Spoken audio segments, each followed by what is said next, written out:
Pledge allegiance.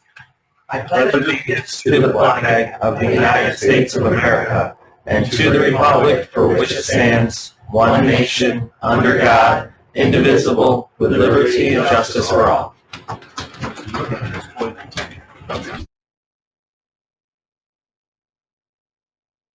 I'd like to start right off with the approval of the minutes. If everybody's had a chance to look at them, are there any additions, deletions, corrections? Move, second. All those in favor? I opposed? Okay.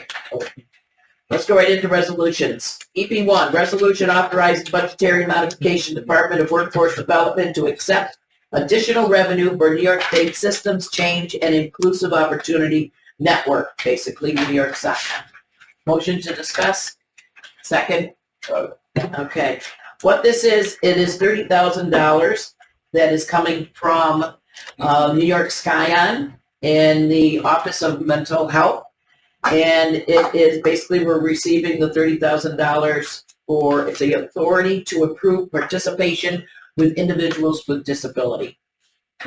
But anybody have any additional questions, I would say refer to Rachel, since she knows what this is going on with the workforce.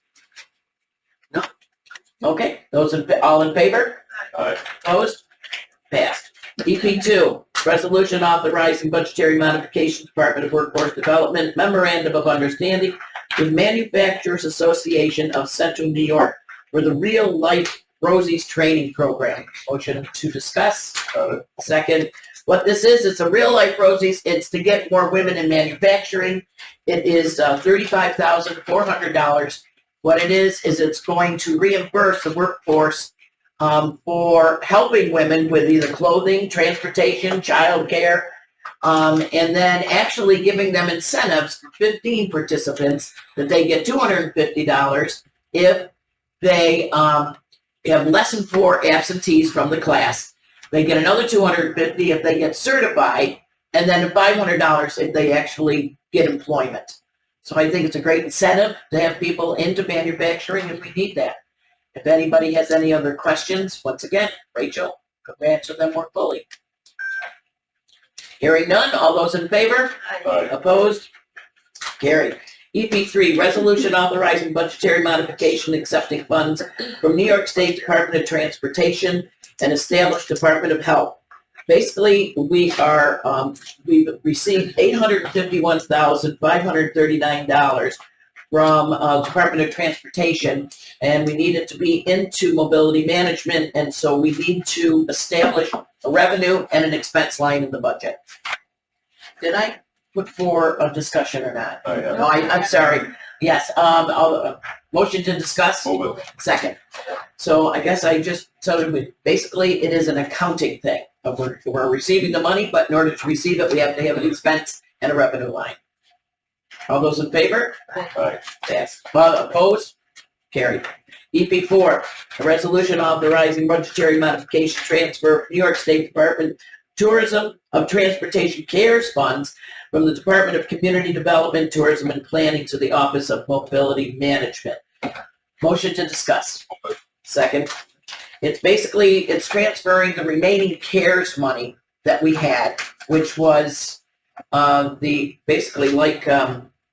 COVID, and we're taking it from community development and we are putting it into mobility management because it has to be used for transportation. Any additional questions? How much is left? Transfer remaining CARES money.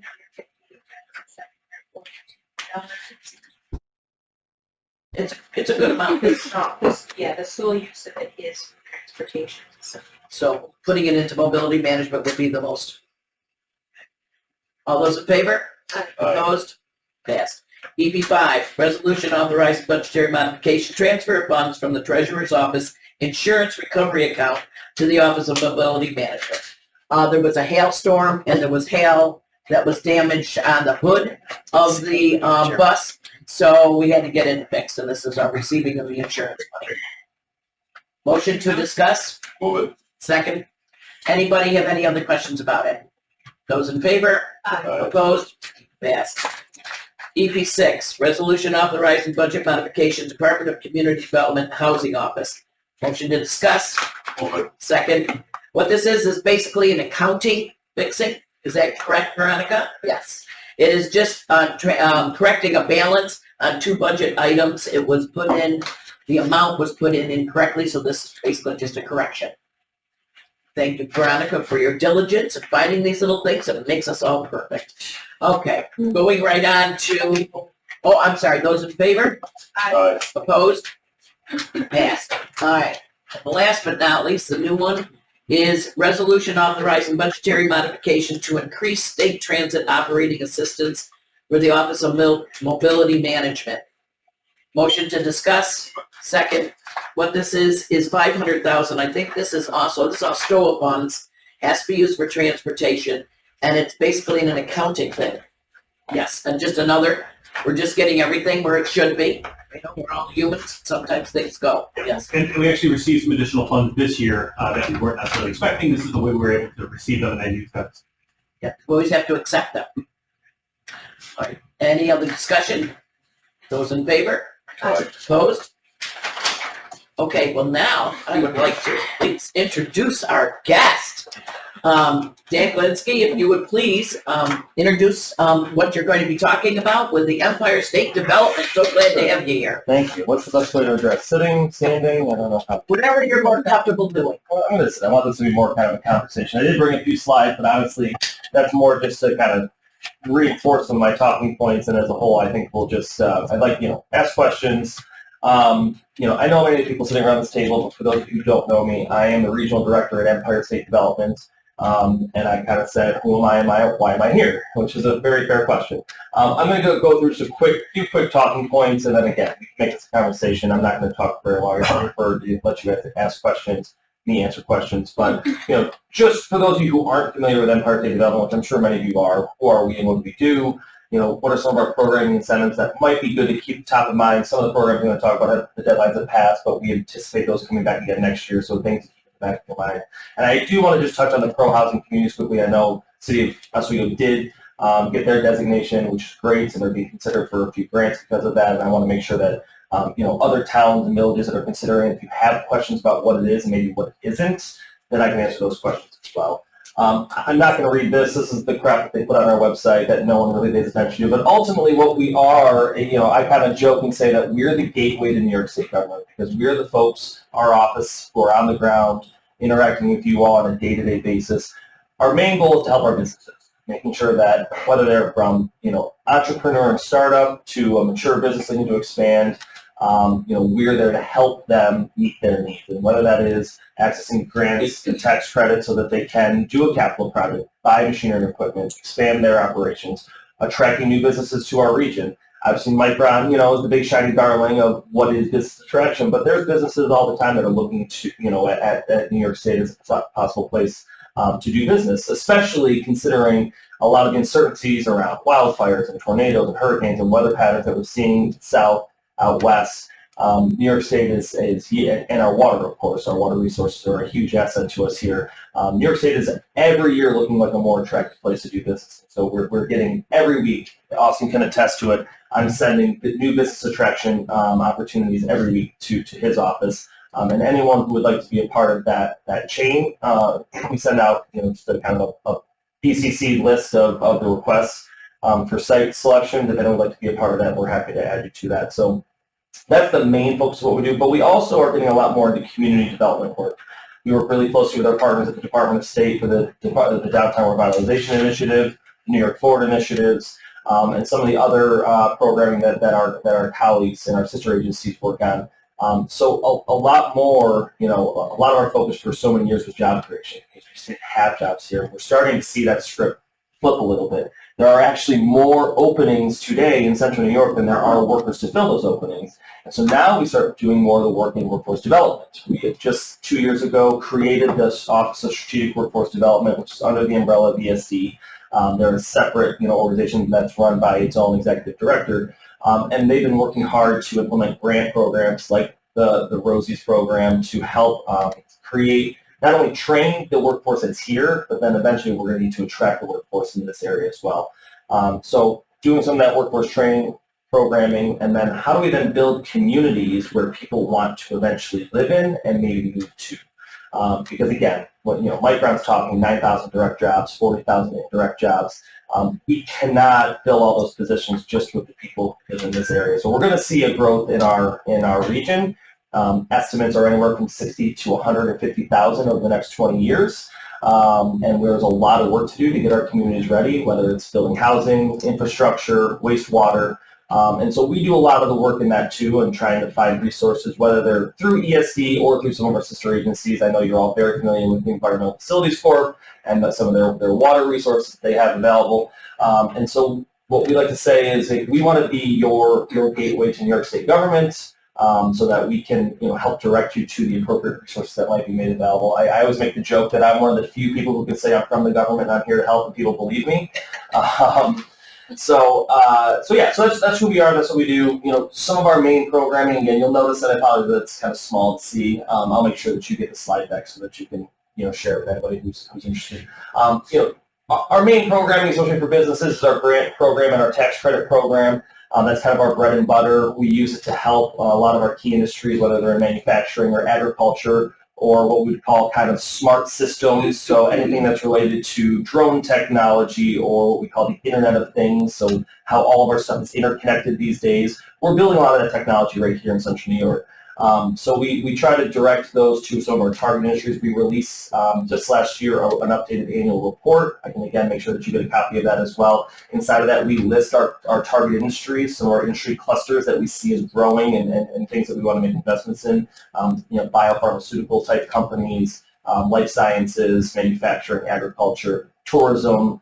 Those are the types of industries that we see as kind of our key clusters in this area. But also, any business that's looking to expand and do work, we're willing to talk with. And what's not on here too is we have a lot in our small business division. We have a lot of loan programs. Some of those that are low interest, which right now obviously is a major concern for businesses. This past round, we just closed one of our batches for our ESD grant program. It was not as successful as we've seen in latter years, and I think a lot of it has to do with both interest rates still being very high, a lot of uncertainty around what's going to happen in November. And so I think what we're hoping to see is that come next spring, interest rates should be a little lower. No matter the outcome of an election, there'll be certainty because there won't be another election. We're hoping to see more businesses wanting to take on some more projects. But we do have some of those low interest programs for our small businesses and other programs. Again, I don't want to get into too much detail because I'll see the eyes glaze over. It happens all the time. I'd rather you give me an example and then we help discuss the specifics around that. And then the last three on there I put on there. Those deadlines have passed, as you can see, but I do anticipate seeing a lot of these back again. So the $40 million for pro-housing communities, not specific to pro-housing, but to actual housing projects, but specific to pro-housing communities, that was very oversubscribed. We had $152 million in requests statewide for a $40 million pot. Now, granted, not every one of those $152 million were eligible because they didn't get the pro-housing designation. I actually do believe City of Oswego submitted a grant application, and that's being considered right now. So I anticipate that program coming back next year, given how popular it was this year. The $10 million Small Manufacturing Modernization Grant Program, that was actually something that I proposed, along with a couple of my other regional directors, on hearing from some of our businesses that they couldn't access the ESD grant in the traditional way. They couldn't get the resources they needed, so we created a carve-out for small manufacturers specifically to help them modernize their equipment and get ready for some of this coming business that we're going to see, whether it's specific to Micron or some of the spin-off that we're going to see as well. So I anticipate that coming back again next year too. And then we had this year a not-for-profit capital grant program that was for business, specific not-for-profits that were doing economic development type work and or community type work. So an example is last year we funded Habitat for Humanity, building homes in our community. That's the type of organization. I don't know if that will be back next year. This was the second year of that program. I think we're going to wait and see how much demand there was and if there's still an existing demand that we need to meet again next year. What you'll notice is, and what we're trying to do each year is, as we're seeing needs in the community, we're trying to take, as a whole, we get a $150 million pot of money for economic development statewide. We're trying to make small, kind of truncated programming from that to actually direct it into the place where it needs to be and what we're hearing from our community. So I would anticipate more of these smaller kind of $10 million grant programs next year directed to, we proposed last year one specific to agriculture. That one didn't get through. We're going to re-propose that again this year, as obviously our farmers are very concerned about both how do they continue to, make payments on equipment, how do they continue to plan for succession, as the average age of our farmer, I believe last I heard, is 65 years old. So we know it's a need, and we're focused on that. So these are a few of the programs and the things that we help directly to support. Some other ones that you might be familiar with, obviously the downtown DRI and New York Forward, those are DOS programs. But the Regional Economic Development Council, which my other hat is Executive Director of the DREDC, they make the direct recommendations on which communities get funded for the DRI and New York Forward. So we're hoping that will be a very strong application this year. The change is communities have to have a pro-housing certification to be eligible for DRI and New York Forward. So please, if you're talking to your communities and they are planning on submitting, they don't have to have it in hand before the deadline, and letters of intent are due this Friday for DRI and New York Forward, and then applications are due October 18th. I don't have to tell the city of Oswego and the folks who are right here what a transformation it's had on the city of Oswego. Fulton is getting itself back online right now, back on track with its, they got to pass the rezone, and now those are moving forward. This is a great opportunity for communities to think future, have an investment of funds come into their community for it, and so happy to talk to anybody about what that is. And if you're not ready this year, this is a program I highly anticipate we'll be back again next year. It's a great way to get the funds you need, but then also get a consultant on board to help you plan for what the future of your community is. Restore New York, this is, I would argue, one of the best New York State programs. It's always underfunded. I'm going to take off both of my hats, and this is just Dan Kalinsky, Central New York citizen hat. I would highly recommend lobbying your state legislature, legislative reps, to put more money into this program, because every year, we had $50 million in the last round. There's another $50 million that's going to open up probably later this fall. If you figure there's 10 regions across the state, about $5 million per region, every year we get at least double the requests for the Restore New York program. And why this program is so unique and important is it allows us to take our vacant, dilapidated buildings that we want to put back into good use, and they can secure up to, now it's never this high, but they can secure up to 90% of total project costs to get those buildings back online. Again, it's very rare that a project will get 90%. Usually it's closer to 10, 20, 30, 40%. But again, it's a way to take a significant amount of grant dollars to take those historic buildings that we all want to see brought back online, and get them into the hands of a developer. And what's great is the municipality is the applicant, and then it can be passed through to a developer. So it's not like the municipality has to be doing the work themselves and taking on the cost, because I know many of our municipalities don't have the dollars to take on those types of projects. So this is a great program because it can be a pass-through. So again, anticipating Restore New York being opening up again either later this month or early in October. It's usually like a 30-day window for a letter of intent, and then another 60 days for an actual application. That one does require a municipal resolution passed at the lowest, whoever has zoning control. So you would pass it, unless it has to be at the municipal level.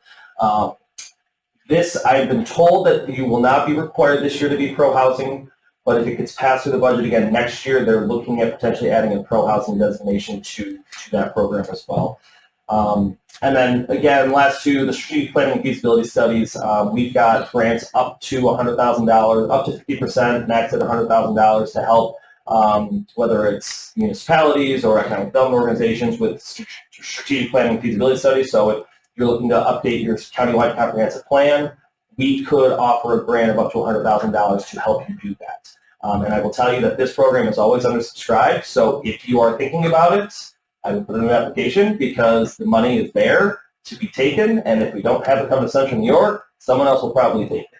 What's great about this program is it's on a rolling basis this year. It used to be that it was subject to this July 31st deadline, and then the program closed for the year. It's now on a rolling basis, so at any point in the next 6 months, you could apply for that funding. Something I'm encouraging or it doesn't have to be the county. It could be a municipality looking to do the same thing. What we've been told, the only thing we can't do is we can't do just a housing study. It would have to be a larger comprehensive plan, because technically ESC does not do housing.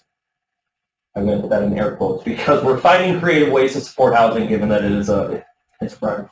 And the last thing I'm going to point out, I know many of you have heard my presentation on the Community Investment Fund. I'm not going to go into that in full detail. That's that $500 million pot of money that Mike Brown agreed to with the state of New York when they went into the MOU. $250 million coming from Mike Brown, $100 million coming from ESD, and another $150 million we're going to identify with our philanthropic partners. ESD and Mike Brown will be working on reviewing those letters of intent together. But this is really to focus on 4 key areas: workforce development, housing, education, and community development. So again, I can get into more details. I can send you that slide deck as well if you're interested in those details. But that just opened up. It's a 20-year program. I fully anticipate ESD's $100 million is probably just the start of what will be investments made into that program. But if you have organizations that are looking to do good work, whether in any of those 4 areas, please check out the Community Investment Fund. It could be a good way to get some of our difficult areas funded that maybe there's some traditional funding sources through the state. Yeah, and that could be nonprofit, for-profit entities. Yep, there's really no limits. I anticipate, I think, anyone can guess. Anyone more. Yeah. And then I just quickly, if you have any questions, so this is just some information on the pro-housing, and this is a lot of stuff about why my community should apply. I'm not going to read each one of these for you. The bigger thing that I want to say, I'll leave it on this slide. This is how you apply for it. As of this year, we do not know what the requirements are for recertification, other than you have to have a commitment to growth. 1% it's a 0.33% in upstate New York for over the past year, 1% over the past 3 years. They have not put out the specifics on recertifying yourself, but as of right now, there are no if you're either doing that or if you pass the municipal resolution to commit to being pro-housing, then you can access the grant dollars that the state is making available this year. We're not asking you to do any type of specific housing. You don't have to do affordable.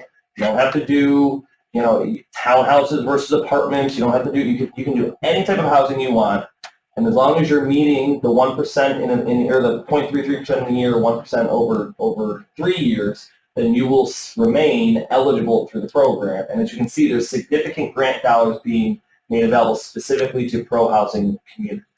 To me, most of our communities are growing. The city of Oswego easily surpasses 1% based on what it's done, with some of the new housing that have gone online. I think about the city of Fulton, the one project that's going in on the Nestle site, that alone makes them eligible for 1% because there's, I think, 60 new units going in, which is, far surpasses the 1% they would need. So it's not like we're asking people to create thousands and thousands of new units. Most of our small villages need to create like 10 or 2 or 5. And we've also said, well, yes, you need to pass a resolution or you need to be meeting that 1%. I've spoken with HCR because I've been hearing from a lot of our smaller communities, it's very, very hard for them to get to 1%, even if we only say 2 or 3 or 5. And they are willing to work with any community that can show a good faith effort towards being pro-housing. And what does good faith effort mean? In my mind, and what I would argue HCR is, if you're raising the quality of your housing stock, that makes you pro-housing, in my opinion. I saw an interesting stat the other day from the Allen Foundation that like 30% of the homes in central New York are deemed below quality, below what we consider, safe and a quality home. 30% of what people are living in. That's not even the vacant homes. Those are what people are living in. I said, that was a shocking stat to me. Something that I hope HCR will put a more focus on is not just new build, but how do we also raise the quality of our existing housing. And I know, through the Oswego Renaissance, that there's a lot of good work happening in here and in Fulton, the block builders. That's a great program. We met with them recently. Somebody put me in Berkeley brought us in, and I'm hoping to take that region-wide, actually. Maybe even build it into a DRI New York Forward model where you can have some funds set aside for that because it's a great program that's working here, and I'd like to see it work elsewhere. So that's all I really wanted to talk about. I know I threw a lot of those programs at you, but I feel like sometimes a lot of it gets lost in the fray. We try to be as available as possible, but I'm happy. These gentlemen have my cell phone. I'm happy to give my personal cell phone to anyone in this room. Call me if you have questions about our programming or ways that we can direct resources to your your constituents. At the end of the day, we want to help. I joke that I'm not a selfish person in my everyday life, but I am selfish when it comes to state resources, because if they don't come to Central New York, they're going to go somewhere, and I want all the resources to come to Central New York, especially in this one. So yeah, that's who we are, that's who I am, and I'm happy to answer any questions you might have for me. One question that I have is, with the pro housing, they have to apply every year? So there will be some sort of a recertification. It's not that they'll have to apply. They'll probably have to demonstrate something, either that they'll have to show their building permits over the last year, and then, over the last 3 years to see that they're meeting that 1% or that 0.33%. And then, again, they haven't written specifically what it means to, when you pass that resolution, if you haven't met the goal of the specific building permits of 1%, some of our municipalities passed a resolution to say we commit to being a pro-housing community. They haven't demonstrated what it means, like what they'll have to demonstrate in terms of being, whether it could be maybe it's rezoning, making yourself a more building-friendly community, or whether it's, they haven't made that clear yet. But yes, they will have to recertify. And what I've said to folks is, because there's been a concern, well, what if they move the goalposts? That's what everyone is saying to me, that, well, state government, they always move the goalposts. And don't get me wrong, every year I have to implement programming from our state ledge, and it seems like every year I'm trying to reintroduce programming because of the goalposting. I said, from everything our team has said, there will be zero recapture language if you get a grant this year and do not recertify next year. So right now, there's no reason for folks not to consider applying for it. If for some reason in the future you deem that the state goes too far and your community can't support the changes, that's a discussion we can have, and a discussion we should have with our state legislative reps. But for now, there's no recapture of grants. As long as you're certified and you get a grant, that's your grant. So that if the qualifications change, that you need to have low-income housing. And you don't support that, And we don't support then you don't that. need to recertify. Okay, but can we continue to get the grant that we got in the previous year? That was okay. So if the grant is if you've already been awarded the grant, that's your grant money. You wouldn't be able to apply for new grant money for any pro-housing specific program. Okay. I don't think we'll move that direction. I will just tell you right now, because we need all housing. The way that you make housing more affordable is you build more housing. Well, that's the whole thing. I mean, you began it out by Micron, and we need, 100,000 people coming in. We need houses. These people are not going to be using low income. Correct. That's what I'm saying. Yeah. They're not going to be using the low income. Sure. Yeah. So we need to be promoting all market trade, yeah. townhouses, this kind of stuff. And I think a lot of people are just afraid I know. because the pushes for low. We've got low, Oswego. Hurry. Thank you. This was a great presentation. My question, and my question has gone on for a long time, is infrastructure. Mm-hmm. Yep. Without a supporting sewer system, I know. we cannot possibly talk expansion all we want. I have read Cornell's effluent discharge study. Nobody wants to hear about it. It's serious. What is being pushed into the ditches out to the lake. Yep. We're on a very valuable commodity, 2% of the Earth's fresh water, which I feel is extraordinary right now. But without discussing planning and looking at a county-wide expansion, anywhere you see sewer, you will see great development. Yep. And Seneca Hill is a perfect example of that in Minetto, which is well outside the city. But without that, you would not have that major rehabilitation, nursing home, all of the doctor's offices, that whole campus. Yeah. Minetto, senior housing, just saying. I just wonder when this conversation and plan comes forward, because without it, you're putting the cart before the horse. Completely agree, and look, I think that's where, I am not an expert in planning. That's not my background. That's where we really rely on our county partners and our municipal partners to help us come up with the plan. I always joke, you're going to laugh, but I go, sometimes finding the money is actually the easy part. Creating the plan is the hardest part. I know that the governor and ESD, we understand there's a significant need. There are resources out there, like the Pro Housing Community Program. We got an application from a couple of towns this year to upgrade their wastewater treatment facilities, grants through the Pro Housing Community. So what I would say is the best way you can help yourselves and then help me advocate on your behalf is figure out what exactly are the needs.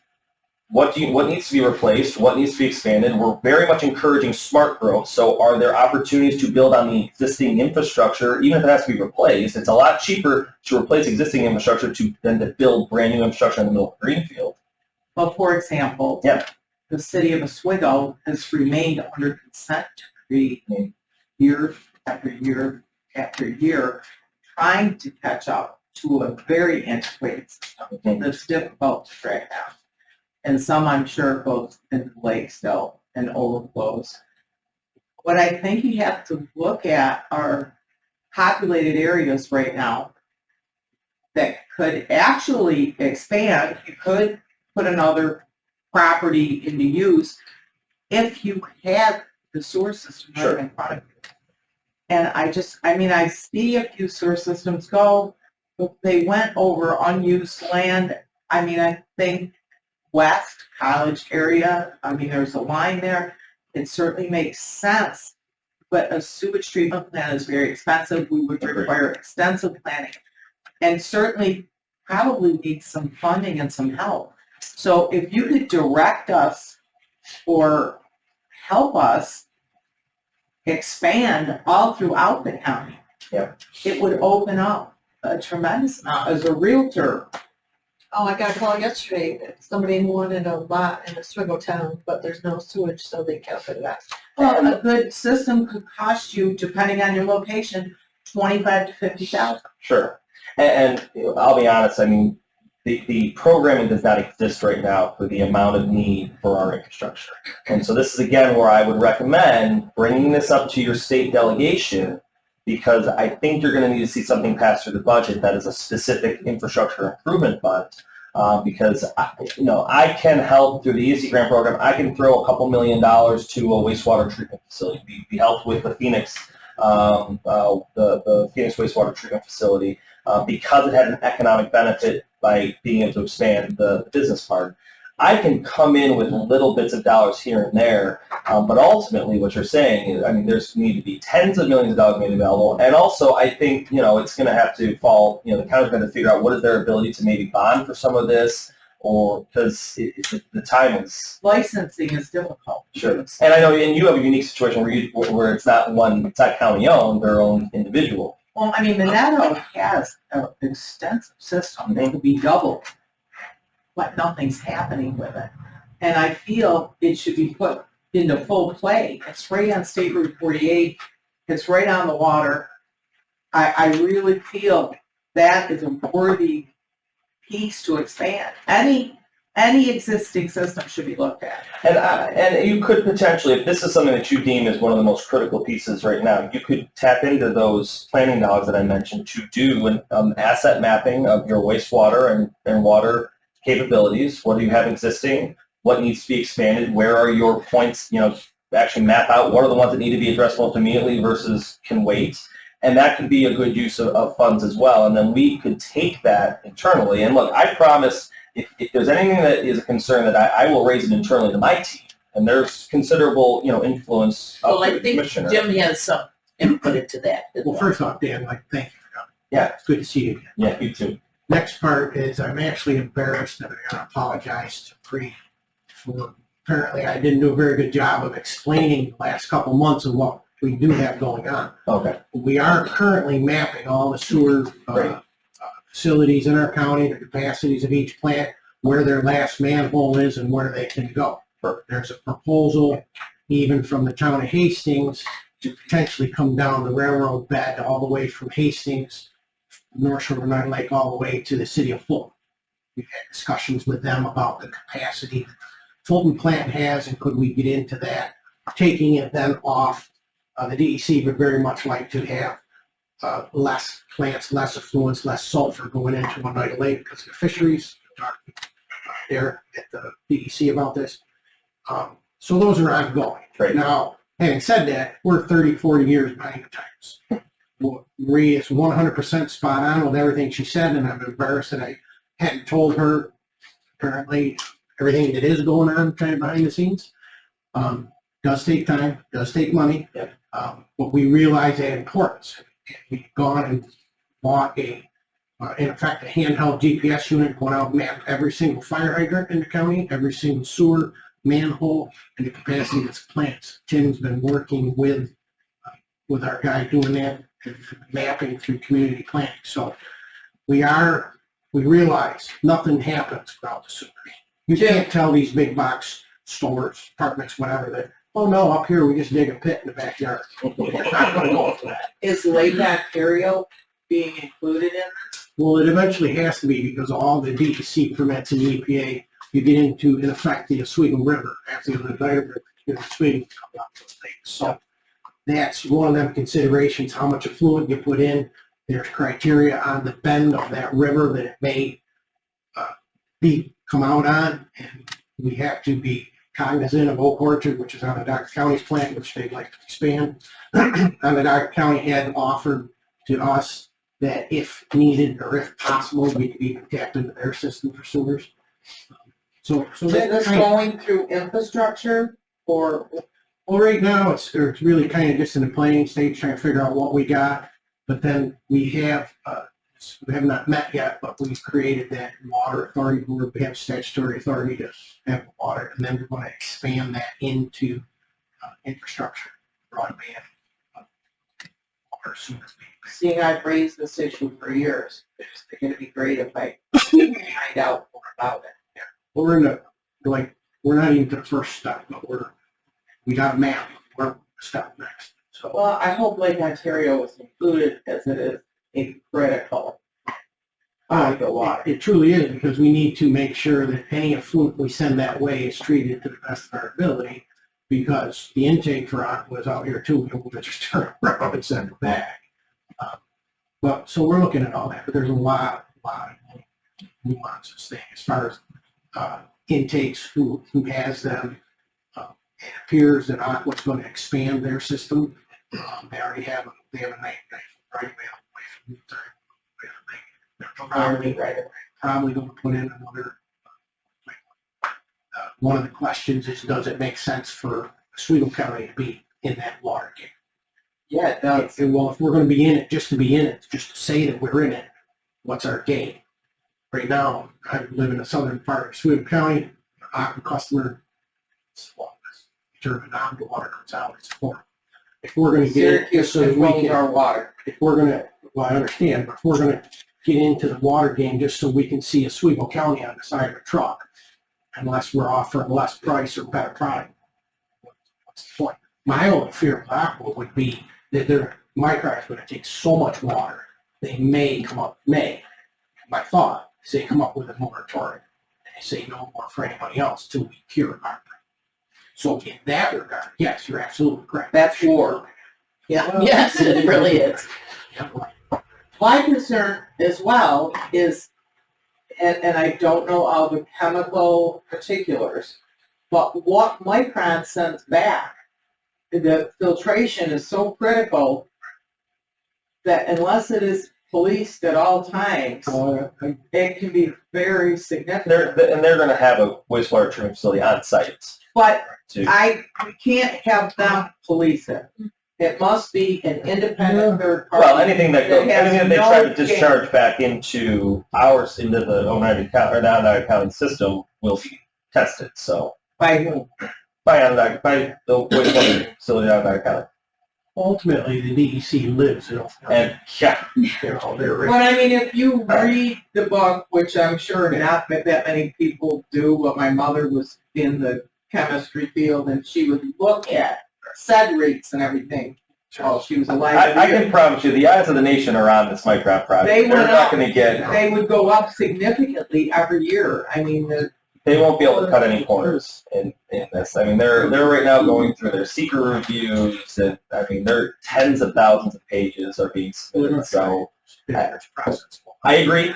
Trust but verify. And I know that the DEC will be on it, the county's wastewater will be on it because it's our number one asset in this area. So and kids are involved and families. I got a 16-month-old daughter. Thank you. Austin? I just wanted to go to another one of Marie's points is that the IDA is currently seeking a proposal from Barton LaJudas for a redevelopment, updating the master plan for Columbia Mill site in the town of Minetto, looking at, because of the potential for housing adjacent and on site and other things like that. Hey, our current plan was done in 2003 and 2004. It's 20 years old. Let's look at this thing and update it to today. And honestly, looking at it, it's still, what we have done is kind of relevant. It just needs to be updated and look at what else is going on in the region and how does that input into that site. And a good point, Austin, thank you on that, where they had proposed the solar farm is a magnificent parcel of land directly behind Ridgeway sites and accessible from the other main road, okay, 25. Yeah. That is a prime area for housing if you had the sewer capacity to hook onto that, rather than these nightmare solar panels. But it's a gorgeous, if you were to drive up in there, it's absolutely gorgeous. There will be many, many lots available. I can tell you that the IDA is not looking at solar for the Columbia Mill site. I guarantee you that. Maybe the county's landfill site there, but not the Columbia Mill site. And I will add, there's going to be tomorrow an energy summit in Syracuse that's hosted by NYSERDA on behalf of the governor.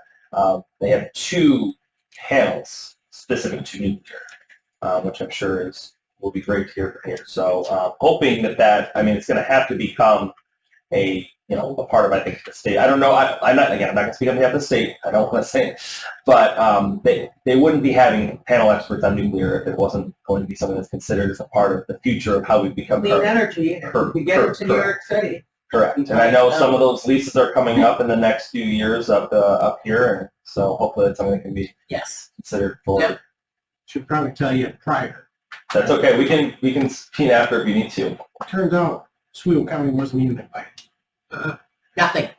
Now- But Ryan McMahon Now is there on one of the Now discussion cracked her things. system and she's got herself going. Yes, I can't. I am registered and I am going. You go. Good. Took me a week If to it get makes you approved. feel better, I wasn't even allowed to go until my boss couldn't go. So I don't know. It was NYSERDA's deal. You got people coming from all over. I mean, out Oh, from I know. Washington. I know. Every reception tonight for Oh, I everybody know. that's going tomorrow. I'm not going, but I'm just saying, I was like blown away with all of these people and the departments that are coming.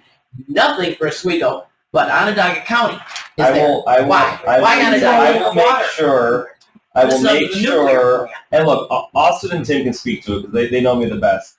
Even though I live in Camillus, I am a very, very fierce advocate for the non-Onondaga counties. Because I know that Onondaga County will get theirs, and we got to make sure that the resource. I'm a regional director. I'm not an Onondaga County director. I'm a regional. So I am a fierce advocate for our. Now I call myself a second son of Madison County. That's only because we've got a camp in Shenango County. So It's I will make sure the point was raised, and I always make sure the points are raised when our surrounding counties are not invited to things. Yeah. Especially considering you have our nuclear plants. exactly. So I will raise that point. Okay. The last thing that I'm going to say, unless there's other questions, is the best way you can help me is through these planning efforts. If you understand what you currently have, where you need to be, and an approximate cost, then we can start having a discussion. Oh, so go ahead, Frank. No, you keep going. When you get done. Sure. Okay. So, I mentioned it when the Micron Steering Committee first started up. You have to, the state works best when you can say, this is our proposal. We really need you to help us fill this gap. Then there's something to work towards. There's a negotiation to be had, and then again, we'll look at our state delegations at budget season for whether it's line item ask or if it's an executive ask, the executive budget. But having a proposal and a plan that maps out, here's where we are, here's where we need to be to meet the demand is the best way that I can help advocate on your behalf, and your state legislature, the state delegation can advocate on your behalf. So I really encourage. The mapping of the water, the wastewater is huge.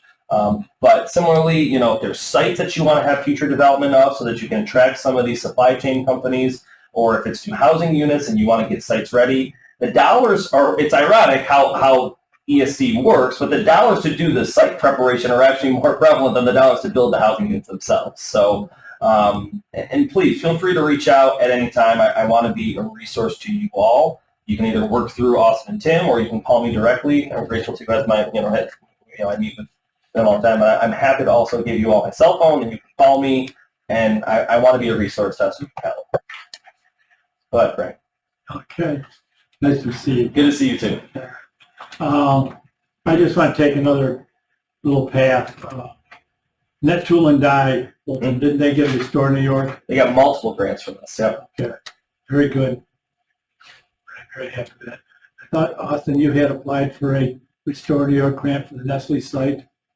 But now you can change it to the building or? They didn't. They put in a letter of intent, but there was not a Restore New York that went in for the previous round of Restore New York. Past DRIs are not affected by the need for housing. Okay. Doesn't affect it. Nope. Doesn't affect anything. Fulton's DRI is safe. Right, and I knew that. Yeah.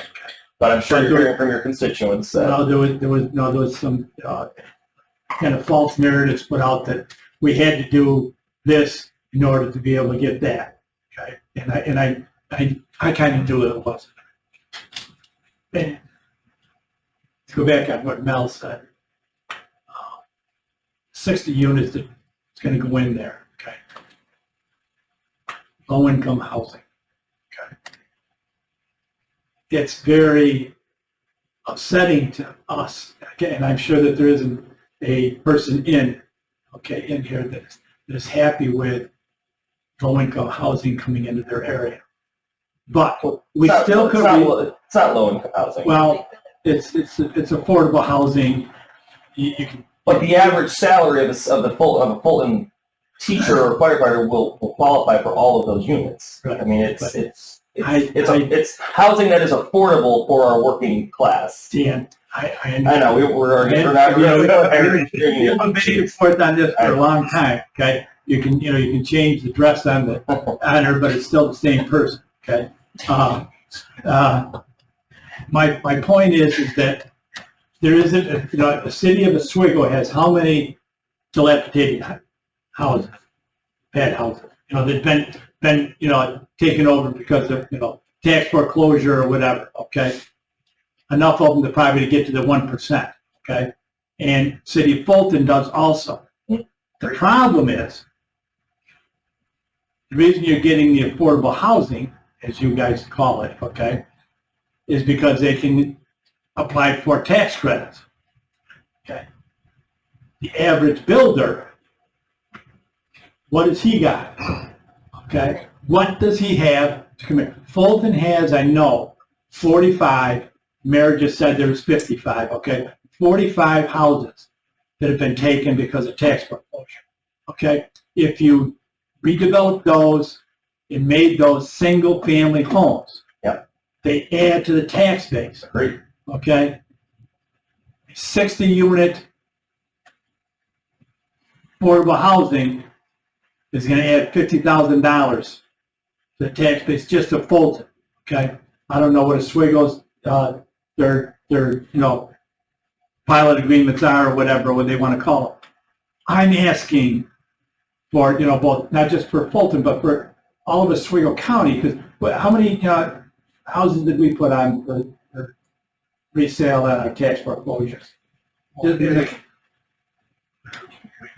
right. What I'm looking for is something more advantageous to the developer to take those properties, okay, either the county, the city, Fulton, Oswego, say, look, we'll make a deal with you, okay? We'll give you the property in the house.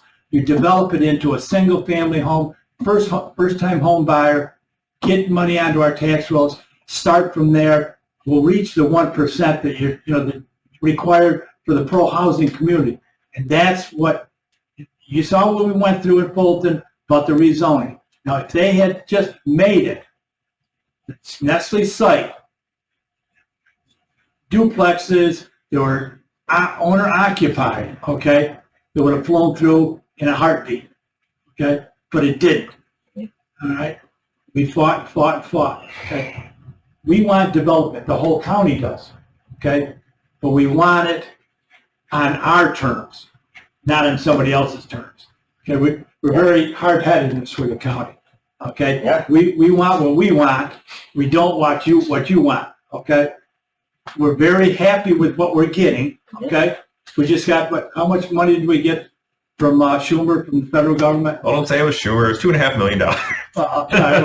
Okay, well, don't say it's Schumer. Yeah, no, I'm sorry, he was helpful. there. He was helpful, He for was sure. there, you know, pushing for it. Now, whether or not he, you know, was, Was it out? you know, part of it or not. He was But part of it. everybody's happy for the money that we're getting, okay? And we'd like to continue to be able to getting that. But we don't want handcuffs put on and say, this is what you gotta do, or you're not gonna get it. That's not right. That, and I'm sorry, I'm gonna say it, that's our tax money. Okay, that you're gonna give back to us to do something, and we wanted to make it so we'll get more tax money from the people that are coming in there. Jim, I like what, you know, I like your presentation, Dan. I like you, you're good, you're smart, but push at the state level and say, look, this is what Oswego County wants. Southern part of it is going to be great. You know, you've got enough land there to develop into single-family homes, okay? It would get them over the 1%, okay? City of Fulton has land that is taken, okay? Not just in the dilapidated homes, but in property that land is, Austin, how much property we got that's empty that needs brownfield site evaluation that could have, you know, A lot. 2 or 3 houses built on it? Are they in okay? boas? No. And So see, we should get those in boas. right, but that's my way of thinking, okay? Yeah. That's what we want, and that's, I, you know, I'm not talking for everybody, but I'm just talking for the city of Fulton and what I feel. okay, Jim, Well, I take all Frank's comments seriously, I agree. and he's not wrong in that regard. No, I There agree. are some programs currently that we do use, and that our land bank does much that same kind of thing. Takes a house, very rarely, if at all, converts it into a multi-family. In fact, you would reference the meeting with the block builders and Renaissance down in Fulton. I went into that meeting, I wouldn't say I was a non-believer, but I was agnostic. Solid numbers.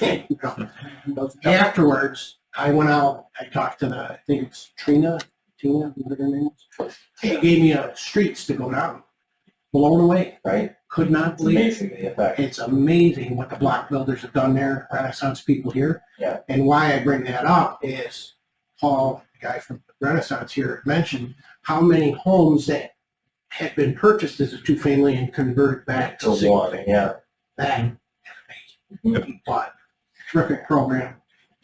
Yeah, Right, but we need to not just have the state do it, but we need to identify things that we can help developers in here at the county level to get those houses back. The developers need, I mean, you know, they really, nobody wants to just put money into something and lose money. They want to get as much, you know, as much as they can, and then get them much more back into their pocket. And I can't blame them, okay? I really can't. But let's help, you know, let's help the developer, because how many new houses have started in the city, in the county? Didn't the mayor make you a development company a couple of years back? There may be a lot of it. just But I just think that that's what you need. You need it to be able, those guys build houses. That's what we need. Housing starts, you've got to go, and what it is it's got to be houses that are affordable. I mean, good God, you ride around now, and what do you see? Houses starting at $400,000. Just, I mean, really, $400,000. Yeah. I could beat you on Give me that a one. break. I just saw a listing of in Scruple, $600,000 for a home. And I'm just like, what? 600, it was the highest one in the county for whatever reason. It's a brand new build, it's got a water bill. Well, no, that's, There's no that, water. Yeah. thank you for what you're doing. Make sure that what you do is take it back. That, look, I will. Oswego County will do anything you want, but don't handcuff them and give us money to give to our developers that are gonna build, you know, redevelop the houses that are bad into single-family, first-time home buyers. That's what we need. That'll bring the people in from everywhere to come in here and live. We need our neighborhoods back. Agreed. Okay, what do we got? You know, Agreed. block builders, you know, I got a quick story on block builders. I was in the common council meeting when the mayor Woodard cut the strings on Fulton block builders and said, you're on your own now. CDA is not going to write any more grants for you to be able to get your money. The director of the block builders was livid, okay? But I'll tell you something, that was a godsend to the block builders, because they went out on their own, and you know what? They have flourished since then. Okay. So, you know, I mean, they thought that it was going to be the end of them, and it turned out to be, that's, you know, what he did was the best thing could have happened. So, Austin? I just want to say, I'm on the board for Oswego Renaissance Association, have been since 2013, and I also am one who, you know, I kind of went into it a little skeptical, and I'm a believer now. I've seen what they've done over time. It's working in middle markets and working your way out, you know, and going into areas that are not areas of very bad concern, but areas where you're on the edge of that and kind of stopping it and kind of growing out, you know, and you know, working on areas of strength and then working on areas that are sort of at that edge. You know, while it was never really the plan to kind of go into really dilapidated housing and doing that, they've kind of taken a couple experiment projects and done it and had some really good results from it. I think looking at infill redevelopment is not only just a good idea for city, it's also more cost effective in terms of from an incentive perspective for a new build. You mentioned it. New house is $400,000. What is the gap where a first time home buyer, what they can afford?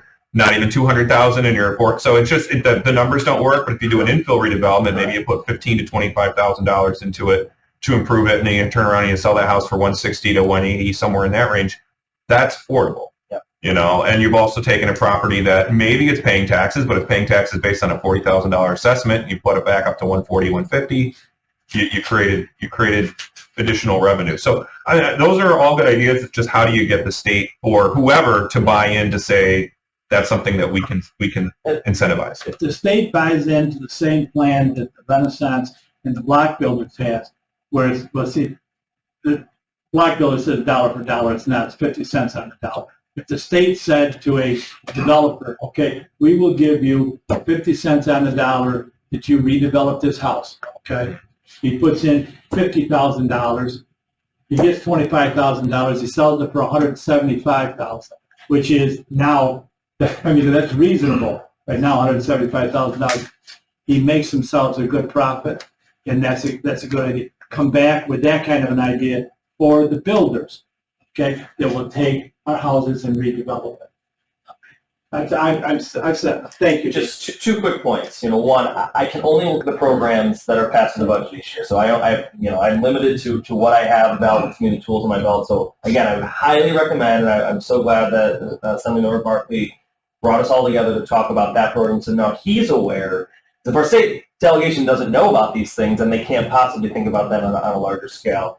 The other thing I'll say is housing is very, very complex. I mean, some of these houses that you're talking about wanting to fix up, they cost more to fix than they'll be worth after you're done fixing them up, which is why no one takes them on.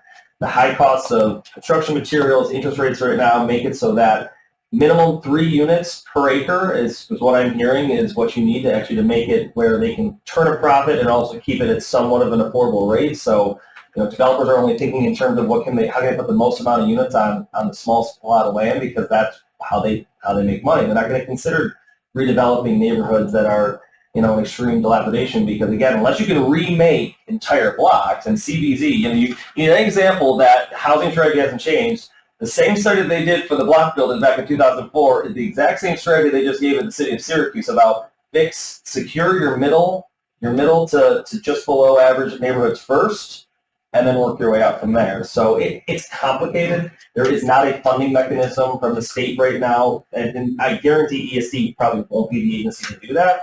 HCR really should be, Home Community Renewal really should be the agency that does it. They don't really have anything either, except for, like you said, the low-income credits that are available to them. The state's going to have to reconsider how it does business in market rate, but it just isn't done now. But I will take all this back, including block builders, because I think it's a great program, and I want to find a way to, and maybe there's a way to get it funded through a state budget ask, and expand it, because it's a great program, and it's doing really good work. Dan, thank you so much. You've really given us a lot of information. You've given us some things to think about and different types of grants and stuff that we go and the limitations and yet what is ahead of us. And if your constituencies, if I need to come into the communities and have conversations about specific programs, I'm happy to do that as well. If you want to bring together some of your small businesses, we always host CFA workshops. Austin always helps us host one in Oswego County every year, so we'll make sure that gets out to your businesses. We want to be accessible, and whether or not it's me or my team, we've got a great team. They're very knowledgeable. We went up the face to the It's big bad, exactly what I was to the big gonna bad say. state. It's more and more that I see you out and about and doing these things, and it's good because people now feel very comfortable in contacting you with their ideas or their concerns. Yep. Please. Does anybody else have anything else they would like to comment on or ask them questions? Melissa said you were bringing donuts. Oh, she didn't tell me that. Oh, I would have stopped. That's okay, Dunkin' Donuts right down there. Next time. You're welcome. Next time. Yeah, next time. Well, thank you Great. so Thank much you. for coming and giving Yeah. us your time, and I really appreciate it. Just gonna correct.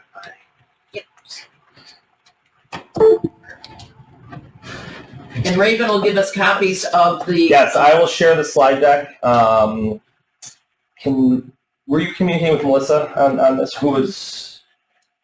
No, but I can. Do you have a card? Yeah. So yeah, I'll shoot you an email with slide decks for this and the community investment fund as well, so that we can get that to you. Perfect. Yeah, sure. Okay. Well, then let's move right into Operation Oswego County updates. Sure. Well, Dan, or you guys kind of already mentioned it. Well, Frank did, Legislature Stiglia, but late last week, it was announced that the IDA's application for $2.5 million through EDA for the expansion of public infrastructure at the Oswego County Industrial Park was approved.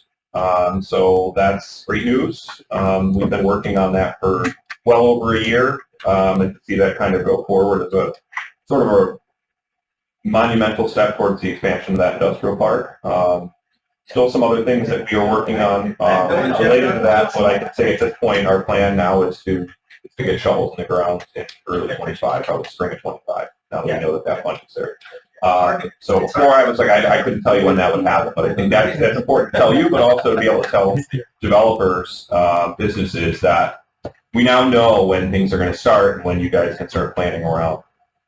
You can start making your plans if you want to make the industrial park part of it. So that's key. That includes, I don't know if I told in the past, about approximately 4,000 feet of new road, water, sewer, as well as a lot of moving some dirt around to bring that in and create that right away for that expansion of infrastructure. Other things going on is we are well underway with planning. It's actually fully planned at this point. There's a small business summit being hosted by Operation Oswego County as well as the Onondaga SBDC at Chalwater Lodge on October 9th. We're going to have several seminars there for small businesses to learn sort of best practices on things like marketing, accounting, all sorts of things that they may not have a great grasp on if they're somebody who just started a small business or they're looking to potentially take that small business and scale it beyond where they're at. Another event we are involved in is we're working with the Port of Oswego and the Onondaga County Economic Development Office planning a foreign trade zone event that's going to be held on October 15th at SUNY Oswego. We're also doing that in conjunction with SUNY Oswego, and that's really to let our local and really regional manufacturers know about the resource of the Port of Oswego and to understand that we have this overlay of a foreign trade zone over Oswego County that they could benefit from to import materials and then export and be able to be more competitive using that program. So we're doing it, one, to help our port, but also help our manufacturers here to understand that there's a resource that we have that not many people have taken advantage of to date. Dan mentioned it, that the GRI New York Forward letter of intent is due on the end of this week. It's not required for a community that wants to apply for DRI New York Forward to submit that letter of intent, but I would strongly recommend it because they can then get New York State technical assistance towards their New York Forward or DRI application. That full application is due on October 18th. We're currently in discussion with several communities that are considering putting in their application. And we'll continue to help them to try to put together the best application they can. Dan also mentioned briefly that the Community Investment Fund, which is sort of the This is the Empire State Development / Micron Fund for Central New York. I do want to mention specifically that fund is just for Central New York. So that $100 million that the state is putting forward, Rochester and Buffalo and all these other places aren't going to be able to siphon funding out, to other places. Now, could they maybe set up a workforce training center or something like that in Central New York? Sure, but the funding has to be spent here in Central New York. So a couple of things that I wanted to state, and we've been working with partners like Rachel over at Workforce, talking about what could we put together as an Oswego County project for that community investment funds. And things that have come that have been very topical recently, and we're looking at, are things like childcare. That's a critically important thing right now in terms of, it's been mentioned. Hey, Dan mentioned it. There's more jobs that are out there than there are people to fill them. Well, a lot of the people that aren't in the workforce right now, they're not included in the unemployment rate or anything, are people that they're not seeking jobs because there's a barrier for employment. It could be something like childcare, it could be something like transportation. How do we solve those issues to bring people that are currently not in the workforce into the workforce? So I will say that those are two things: childcare, transportation, we're looking at potentially, but other things as well. And infrastructure is one of them. I know that that's been mentioned. I'm not sure how competitive infrastructure projects will be for the Community Investment Fund, at least up front, unless we can really show, if this was done, this would add these other things that they have stated are their high priorities. And I already mentioned before, the master plan for Columbia Mill site. We're getting going there. We're waiting for, well, not getting going yet, but we've identified what we're looking for, and Martin LaJudas, who's done recent work for us there, related to some other environmental work and other things, is putting together that. We'll have that in front of the IDA for our September board meeting. And we've talked about it in the past, but I want to mention that the MRB group out of Rochester has been selected by the IDA for the housing study. And we had a kickoff meeting in August, and we are currently underway on that. And I can say one of the high priorities for that is identifying the types of housing that we want. How do we get them? And I think that Legislator Staley, you mentioned before, what we want, there's a disconnect between what we want and what there's funding out there for. So maybe there's, through this study, one of the things we do is we identify potential future ways to get that kind of housing. So if we say, hey, there's a strong need for market rate housing and for this, but there isn't, a funding source that makes sense for it. How can we get that? How can we develop that? How can we move towards making those things happen? Because you're absolutely right. There's a funding gap between market rate housing that no one's really solved right now. And that's why we don't see this housing happening in Central New York the way it should. Why I think we're the number 2. They call it the number 2 hottest market, but what that really means is that we're the number 2 market in terms of where demand is and where supply is not meeting that, and why costs are going up the way they are. So it doesn't mean that we're such a hot market that people are building houses. We're not doing that, unfortunately. So we are. We just started that study. We anticipate that will be getting finished in either February or March of 2025. And then there's also some other pieces that would come out of that in terms of some marketing pieces and other things like that for potentially some priority sites that we've identified, which is why we're doing some work on other places like Columbia Mills and others. That's pretty much what I want to talk about today. Anybody have any questions for us? Right. Oh, I will, of course. NB 30. Yep. When do you plan on moving forward on that project? So right now because there is a demolition of the facility involved in that, our manufacturing project is not moving into existing Building 30. It's looking at Building 30 as a site. There's work going on right now trying to find some additional funding to help with the demolition cost. Demolition cost is pretty substantial on that facility. So just because of what it was, what's there, they're looking into some brownfield credits and some other things right now. It's just making things take a little bit longer. I don't have a good answer for you at this point. I'll have one for you next month. Like I said, it's one of those where because we're not building the project at this point, some of that is out of our control in terms of when it will actually happen. And I know that part of that is trying to find some additional funds for demolition of the property. Will you guys own it, or No. like you did, you said you were gonna put it for private? Yeah, no, we're not That's when planning you on, can we're not apply planning for it. on owning it at this point.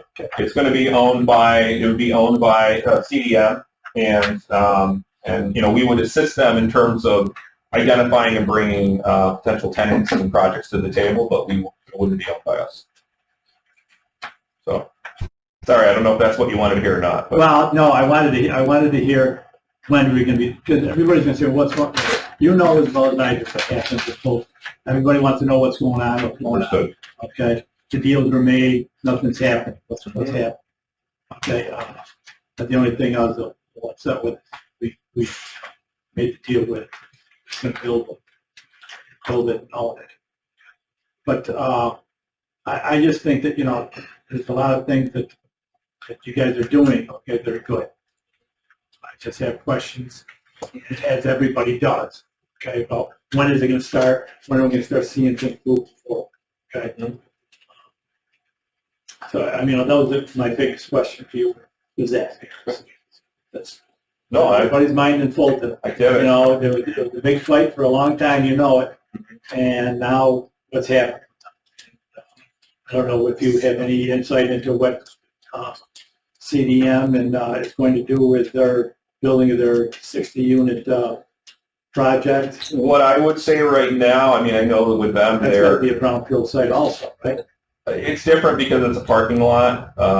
It's, I think that's part of what they're looking into right now related to that. But what I can tell you is that it's from what I understand of the project right now, it's going to be a smaller project than what was originally proposed. It's probably going to be under 50 units, between 45 and 50 units, so it's smaller. And from what I understand, don't quote me on this because maybe things will change, but they're looking at potentially a 3-story building now at this point, and not a 4-story building for that project. So one other little thing, Dan just said that they're looking at builders looking at 3 units per acre. Okay, well, the next they say they've got 66 units. Okay. So we're going to get I just had to throw that in. yeah, well, that was just a little dig. That's all. If it's like 48, if they're looking at like say 48 units right now on a 3-acre site, that's do the math. What is that? 18 units per acre. I'm looking at how much money we're going to get for those units. Okay, we get a lot more than 50,000. 20. Well, city Fulton get 20,000. County get 8,000, and school district get 21,000. Based on the pro rata share of distribution. Right, that's what it is. They're gonna give. That's what they're going to give. Okay, what they're pilot. Thank you very much. Any other questions? Okay, thank you, Austin.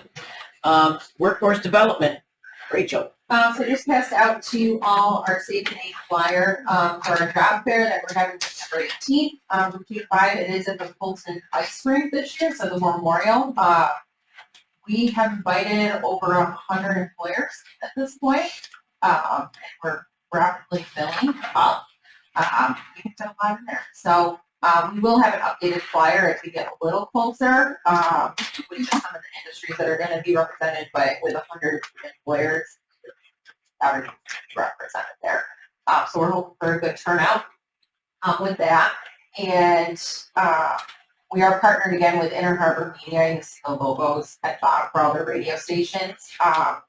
We've connected with them since 2020, and they advertise for free for us on all the radio stations as part of their community outreach, which is we are wrapping up our summer youth employment program.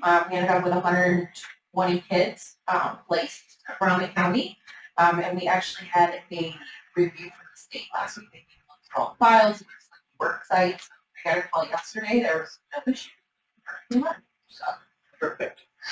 which was good because it seems to be a cluster sometimes with all those kids. We also have our VIOA program audit is starting on September 11th. So already identified all of the cases that are being pulled and reviewed. So we have our entrance conference on the 11th, and all of the documentation that may be in files but are missing from the data entry. So I'm anxious to see what this is going to bring, because we have a lot of new staff still. So, and it's all based on their data entry. So hopefully everything is done correctly, and if not, then it'll show us what we need to train a little better on or review. And then after that, we don't have the dates yet, but our financial audit will be coming up this fall as well. I do want to thank you all for casting our Oswego bill for our new position. So right now we're actively collecting resumes for a senior employment specialist to run the Oswego Build and Pathways to Apprenticeship program. Right now we're still planning stages, but we should make some to run that and really take it and run with it. And our other big piece right now is our Youth Systems Building Academy group that we worked with USDOL on over the past 6 months. We met about a month ago to try to see what our next steps, what we wanted. And last week I presented to a PR class at SUNY Oswego, and the class is taking us on as their client for the semester to work on some marketing and outreach strategies. So that's pretty cool to have the kids that really are the same age is what we're looking for, recruiting these 16 to 24-year-olds to help with some marketing ideas with that. So that's step one. Our group, which describes us, Youth Bureau, Shinnecock Foundation, and OCO, we're meeting at the end of September to see if there's how we want to shape a letter of intent for the micro community investment funding. We want to bring in some more money for youth. Our WIOA dollars have gotten cut in youth, and that's not where some of the incentive funding is given from the state. The youth are focused with the funding. It's not always there. So if we can get some Micron to help with the working workforce, we want to see how we want to do that. So a lot of things moving forward. We've done a lot of training scholarships over the past month. About 12 to 14 LPNs have started. We've got 4 RNs that we have funded either at House or St. Joe's.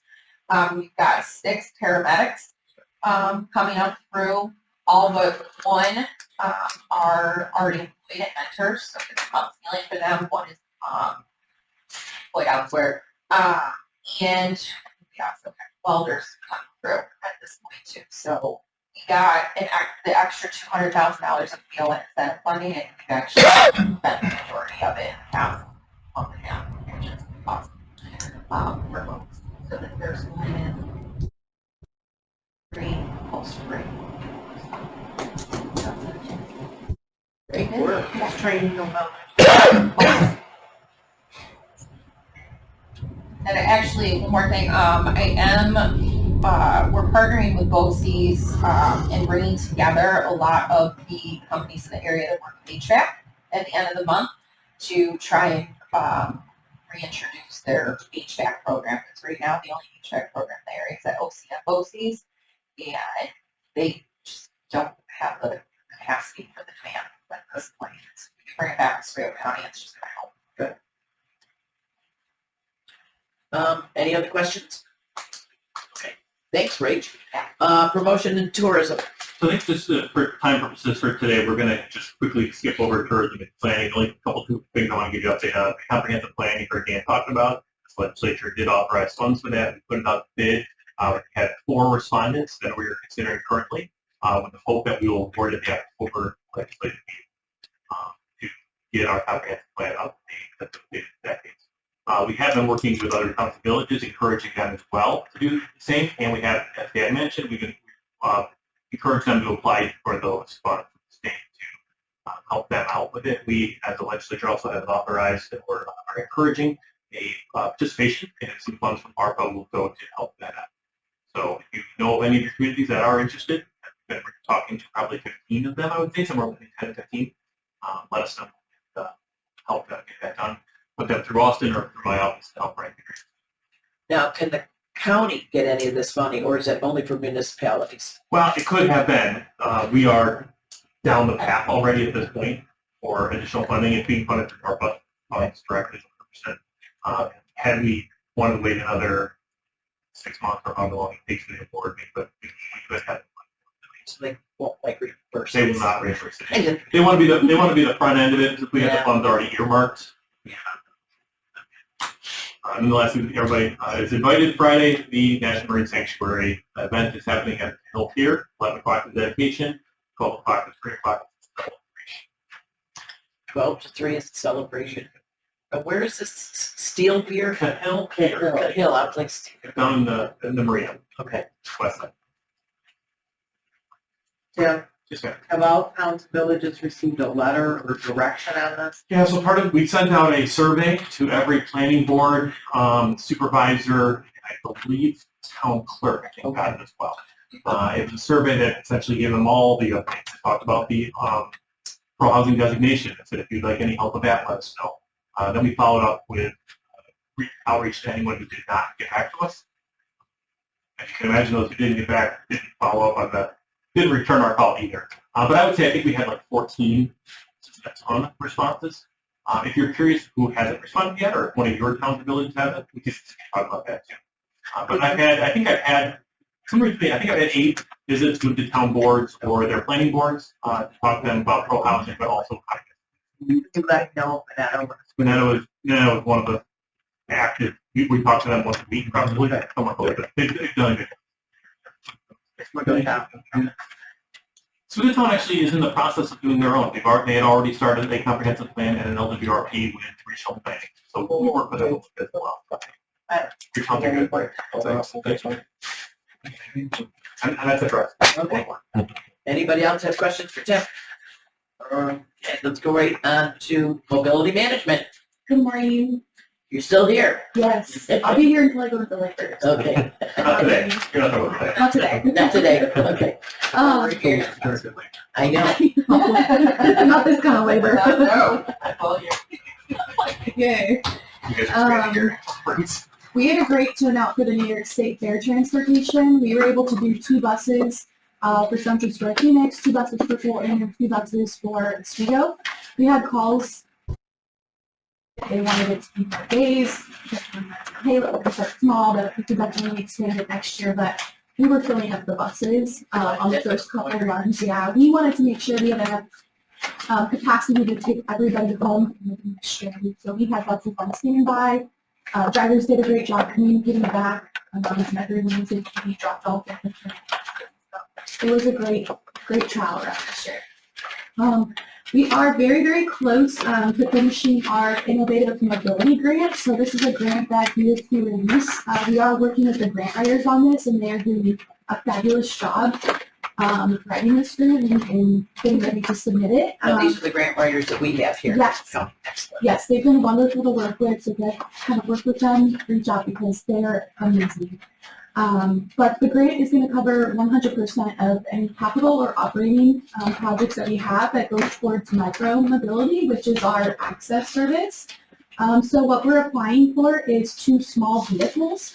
Anybody that gets this grant will automatically be awarded a waiver by the state that allows us to collect STOA on vehicles that are 8 to 14 passenger. Tried that for how long to get those? Yes. So we're applying for a 9 and an 11 passenger wheelchair accessible vehicle that can go into more rural areas because they'll have a very low fuel cost to them and they'll need to be out drivers for them. So we should be able to staff more and be able to do more like first mile, last mile trips with those vehicles.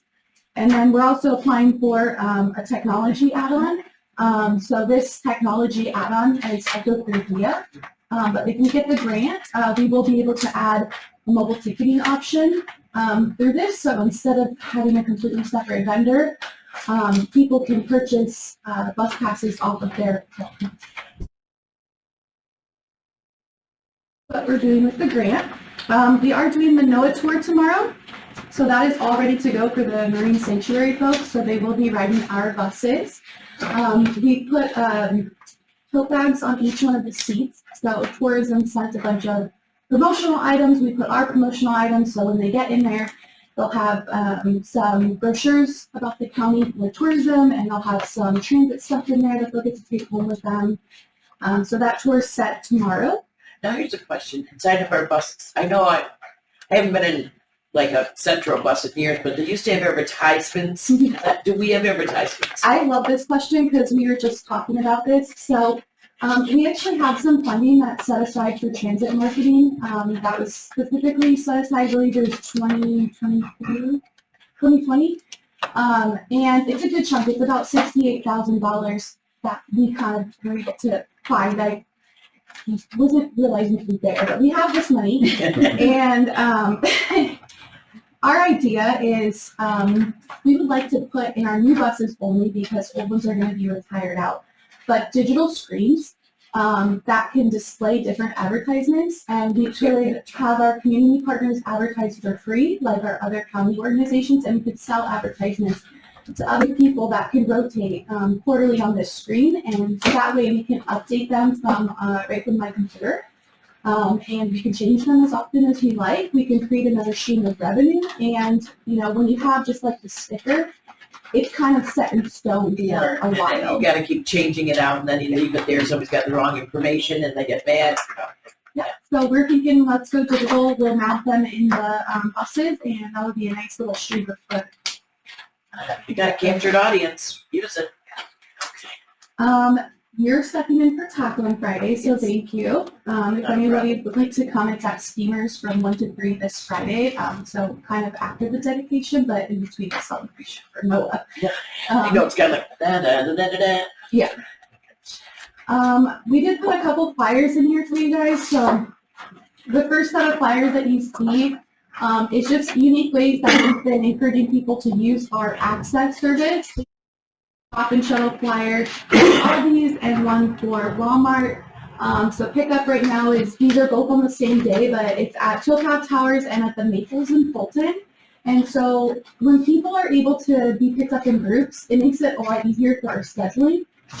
And it's all ages, so people that are under 60, like seniors that are staying there that are 50, 55, they can still use the service because it's open to them, and it will stop by Aldi's and then Walmart, so they can have their choice of where to shop, and it's using our access service, so it doesn't cost them anything. And we made a new flyer because Central doesn't have a brochure that they print for the Price Chopper Shopper, which is a free bus that they do in Oswego. They do it every other Wednesday, so we just created our own version of their flyer, but it essentially does the same thing. It's free, and it takes people to Price Chopper, so we just wanted to advertise that to let people know that it's there. And then this is the Office for the Aging, Dining, and Activity Center. We made this also into a flyer because there's transportation options available through Office for the Aging's programs.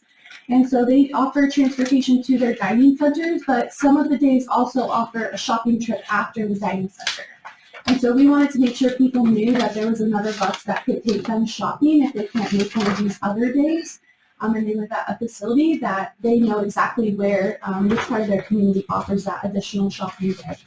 So we haven't distributed these yet. We're waiting for Sarah to kind of take a look and review them before they're sent out, but this is just another way to let the seniors know that they've got options to get resources. Kind of along those lines, we realized that for MAS, which is our Medicaid transport service, that people were having difficulty getting a hold of our liaison, which handles advocating for MAS trips. And so we made a flyer for them as well, because we want to make sure that she has her contact info. So we put Harry's contact info at the bottom.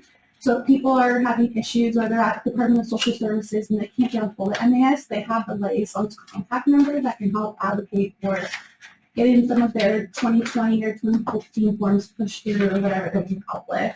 So just another way that they can get in contact with that person. This is our access service numbers, I wanted to show you guys this because I like data. But this is Q1 over here, and this is Q2 ridership. We've had 195% increase in ridership from Q1 to Q2. So you can see that we've had a tremendous jump in people using the service, which is great. We need a transit inquiry form since the last meeting. This is not required, but it allows us to collect data. So if somebody fills this out or somebody from the organization fills it out, it allows us to figure out the transport options before we call them. So when we call them, we know exactly what services we can recommend that they use because we have data, and we could also track the data now to know how many people we're serving. But of course, it's not required. It just helps us gather data. How did they get them? So we haven't distributed them yet, but they are going to be available PDF that we can send out to everybody in the county, and then we can put them on all of our tables and talk about it. We upgraded our 2024 transportation master sheet. We just changed the colors so people know which services are inside and which are outside of the county options. And then Kristen's really extra, and I love her for that. But she added pictures of all the vehicles, so people know exactly what type of vehicle would be picking them up Perfect. for each service. Because it gets confusing, so now there's a picture of the type of vehicle that would be associated with that service.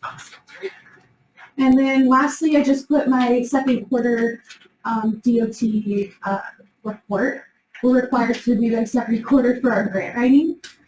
So it just has everything we did for the second quarter included. That's why. It's just a month's work. Unbelievable. Okay. I know there's Yeah, here.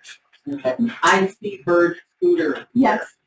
So Yeah. are we affiliated with Bird Scooters? So we have the bird scooters in our DOT packet. DOT loves to see multimodal options, and so that's an option that we have in our community, but it's not something that we're actively promoting.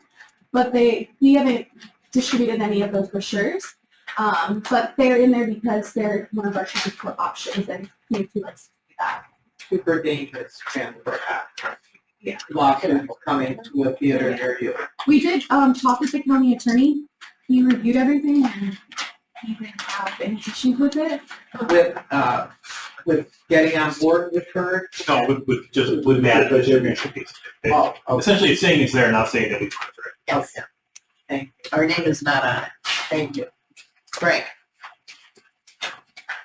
All of these, are these available on your website so that we can share them on social media or not? We haven't distributed those ones yet. Everything in here we just made, so they haven't been released, but they will be added onto the oswego.com/transportation. And Kristen has sent both of those, dropped them off physically to each one of those facilities. So they have them in person, but we need to put them on digital. Thank you very much. I just would like to talk to you afterwards about the purpose of it. Any other questions? Then I look for the motion to adjourn. Second? No executive session, I'm sorry. No, we're looking for additional information. Apparently, we didn't have enough information to go forward with it. I'm sorry. It was, it's very moved. So, thank you, everybody, for another Adventure Day.